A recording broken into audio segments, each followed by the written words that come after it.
हमारे बड़े भाई का बेटा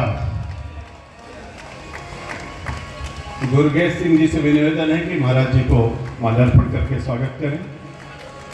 जोरदार तालियों से गोरक्ष पीठ के पीठ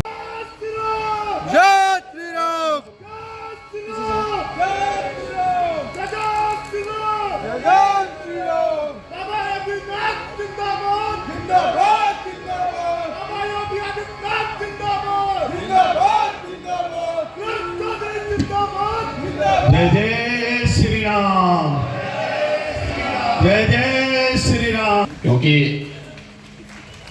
100 पढ़ा लिखा एक प्रतापगढ़ है, तो हाँ कहते हैं न 100 पढ़ा न एक प्रताप बढ़ा। हाँ, और जो पढ़ा तो दैयों से बढ़ा। तो वही स्थिति आप सबकी है। अच्छा है, अपनी सहजता सरलता के कारण जहां कहीं भी प्रतापगढ़ वासी गए उन्होंने अपनी विशिष्ट छाप छोड़ी है, जहां कहीं भी गए हैं। और आप सबको देश और दुनिया के अंदर जाकर के इसी प्रकार से अपनी छाप छोड़नी चाहिए। प्रदेश के हित में भी, प्रतापगढ़ के विकास के लिए भी कार्य करने की आवश्यकता है। और सचमुच ये कह सकते हैं कि प्रतापगढ़ में अगर आप लोग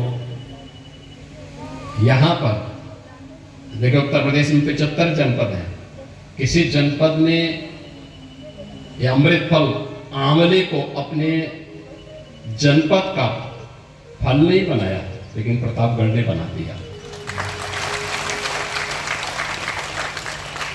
कि कार्तिक मास तो इसी के लिए समर्पित भी होता है।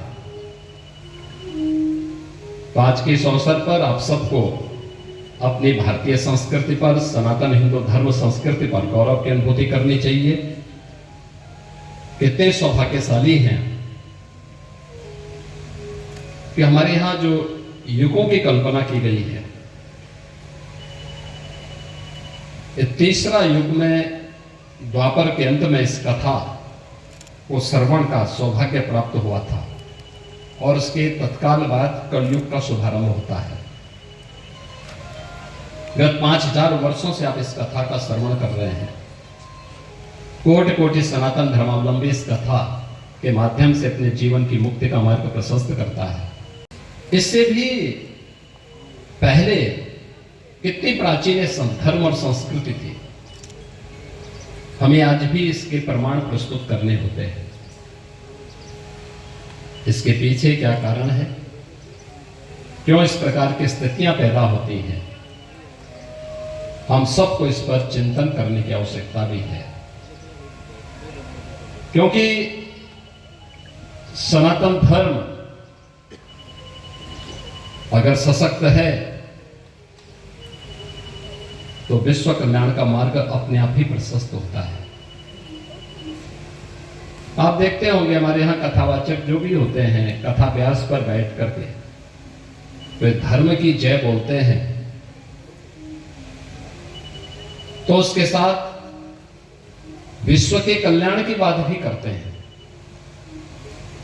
प्राणियों में सद्भावना की बात भी करते हैं।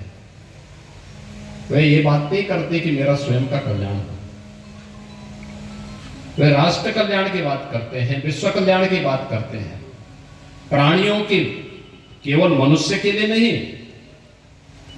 प्राणी मात्र के बारे में उनके भाव होते हैं। प्राणियों में भी सद्भावना का, यानी हिंसक भाव न हो, सद्भावना हो, इस भाव के साथ एक नई प्रेरणा प्रदान करती है। और इस सनातन धर्म का मूल भाव है। उस सनातन धर्म के मूल तत्व है ये। और कथा, श्रीमद् भागवत महापुराण की पावन कथा, ये भगवान की वो पावन कथा है जिसे आप सुन रहे हैं। आज पंचम दिवस आपको एक सुनने का सौभाग्य प्राप्त हो रहा है, और अगले 2 दिन आपको इस कथा के साथ जुड़ने का सौभाग्य प्राप्त होगा। कथा के मूल भाव को हम समझ करके सनातन धर्म के इन मूल